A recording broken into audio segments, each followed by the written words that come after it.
का एक अमल है और मेरा ये ख्याल है कि इस मुल्क में जिसने भी जुल्म किया है वो इंशाअल्लाह ताला नंगा होगा। माजी में हमने देखा छाबड़ी, फलूदा और पनामा लीग्स, इनका अंजाम कहाँ तक देखा आपने? तो हमने देख लिया, लेकिन क्या इन सारी लीग्स का फायदा क्या कौम को? जब तक आपकी अदालत और कानून जो है मजबूत नहीं होगा, जब तक बार और बेंच जो है वो एक पेज के ऊपर नहीं होंगे, इस मुल्क के बचने का और इस मुल्क के इदारों के बचने का नामुमकिन है।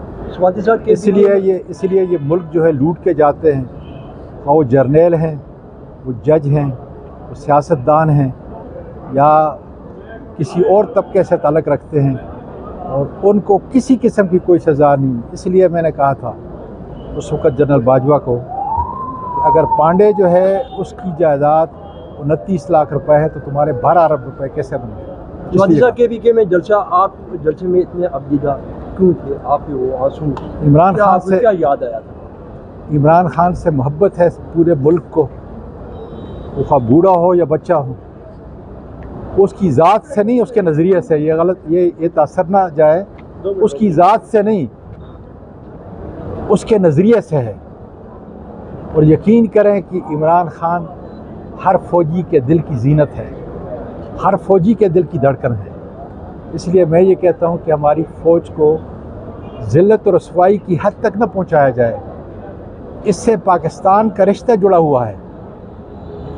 फ़ौज और पाकिस्तान लाज़म मलजूम हैं, मैं फिर कह रहा हूँ।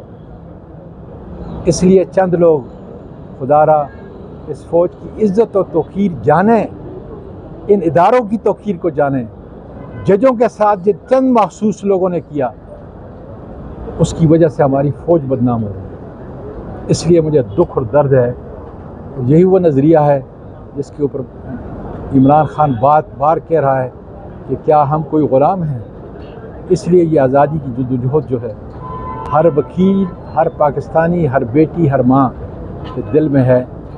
और उसके लिए मैं एक बुज़ुर्ग की हैसियत से अपना हर जाना जो है अपना ये कर्ज़ कौम को अदा कर रहा हूँ। अच्छा सवादी साहब, ये बताएं कि नून लीग की जानिब से आपको ऑफ़र की जा रही है कि ग्रैंड डायलॉग करने के लिए हम तैयार हैं, हर तरह के मुज़ाकरात करने के लिए तैयार हैं, हुकूमत जो भी करना चाहती है आपके साथ बैठने को तैयार है। नवाज शरीफ इवन के भी राना सनाउल्लाह कहते हैं इमरान खान के साथ बैठने को तैयार है, लेकिन मादी में वो कहते हैं कि इमरान खान हमें गालियाँ देकर उठा दिया करता था। देखिए, जो फैसला साज हैं उनकी कदर करते हैं और उनको मैं पैगाम देना चाहता हूँ कि ये नवाज शरीफ हो या जरदारी हो, ये कौम के मुजरम हैं।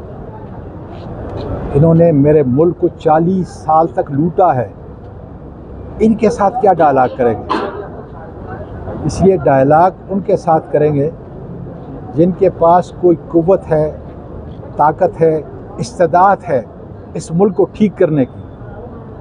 और इसलिए मैं कानून के दायरे के अंदर जो है, चूँकि मेरा लीडर जो है इस वक्त गिरफ़्तार है, उसकी अहलिया गिरफ़्तार है, मेरे दूसरे कायदीन और वर्कर गिरफ़्तार है, इसलिए मैं बड़ी हदूद के अंदर जो है रह के बात करता हूँ, लेकिन दिल ज़रूर ज़ख्मी है। इसलिए आज मेरी बेटियों को आपने देखा, मेरी बहनों को देखा आपने, किस कसीर तादाद के अंदर थी। ये इद्दत का केस क्या है? जिसने भी रियासत के इदारे के अंदर ये केस लाया है, मैंने उस दिन भी जलसे में कहा था कि उसकी अपनी माँ, बेटी और बहन नहीं, वरना वो कभी भी इस किस्म का न लेके आता। जिन्होंने जजों के कमरे के अंदर, उनके बेडरूम के अंदर कैमरा लगाया, उनकी अपनी माँ और बहन नहीं। इसलिए कि ये ना हमारा दीन सिखाता है, न हमारी रवायात है, न हमारे अखलाक है।